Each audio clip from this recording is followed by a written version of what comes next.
ദുരന്തമുണ്ടായ ഉത്തരകാശിയിലെ ധരാലിയിലേക്കുള്ള പാതയിൽ പലയിടത്തും മണ്ണിടിച്ചിൽ. രക്ഷാപ്രവർത്തകർക്ക് ദുരന്ത മേഖലയിൽ എത്തുന്നതിന് ഇത് തടസ്സമാകുന്നുണ്ട്.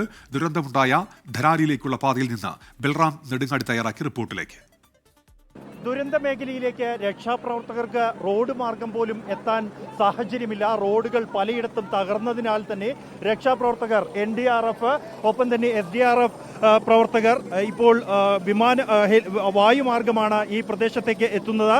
ഇപ്പോൾ നമ്മൾ കാണുന്ന ദൃശ്യങ്ങൾ എന്നുള്ളത് ബട്ട്വാടിയിലാണ്. ഈ ബട്ട്വാടിയിൽ വെച്ച് റോഡ് 3 ഇടങ്ങളിലാണ് തകർന്നു പോയിരിക്കുന്നത്. പാലവും തകർന്നിരിക്കുന്നു. അതുകൊണ്ട് തന്നെ രക്ഷാപ്രവർത്തകരെ ഇപ്പോൾ ഹെലികോപ്റ്റർ മാർഗം ഈ ദുരന്ത ഭൂമിയിലേക്ക് എത്തിക്കുകയാണ്. മറ്റൊരു വെല്ലുവിളി പ്രദേശത്ത് മൊബൈൽ ടവറുകൾ പ്രവർത്തിക്കുന്നില്ല എന്നുള്ളതാണ്. അതുകൊണ്ട് തന്നെ യാതൊരു തരത്തിലുള്ള ആശയവിനിമയവും ഇവിടെ നിന്നും സാധ്യമല്ലാത്ത അവസ്ഥയുണ്ട്. അതുകൊണ്ട് തന്നെ സാറ്റലൈറ്റ് ഫോണുകളുമായാണ് ഈ ദേശീയ ദുരന്ത നിവാരണ സേനാംഗങ്ങൾ ഇവിടെ നിന്നും യാത്ര തിരിക്കുന്നത്. അതിനുശേഷം അവിടെ നിന്നുള്ള യഥാർത്ഥ സാഹചര്യം എന്ത് എന്നുള്ളത് ജനങ്ങളെ അല്ലെങ്കിൽ ഉദ്യോഗസ്ഥരെ ഡെറാഡൂൺ കേന്ദ്രീകരിച്ചുകൊണ്ടാണ് ഈ രക്ഷാപ്രവർത്തനം ഏകോപിപ്പിക്കുന്നത്.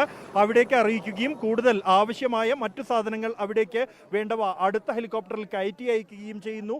ഇത്തരത്തിലാണ് ഇപ്പോൾ രക്ഷാപ്രവർത്തനം ഊർജിതമായി തന്നെ പുരോഗമിച്ചുകൊണ്ടിരിക്കുന്നത്. റോഡ് മാർഗം യാത്ര ചെയ്ത് എത്താൻ പോലും കഴിയാത്ത സാഹചര്യത്തിൽ ഇപ്പോൾ ഹെലികോപ്റ്റർ മാർഗം ഈ രക്ഷാപ്രവർത്തകരെ ഇവിടേക്ക് എയർലിഫ്റ്റ് ചെയ്തുകൊണ്ടിരിക്കുകയാണ്. ബട്ട്വാടിയിൽ നിന്നും ജോഗേഷ് സിംഗിനൊപ്പം ബൽറാം നെടുങ്ങാടി, 24.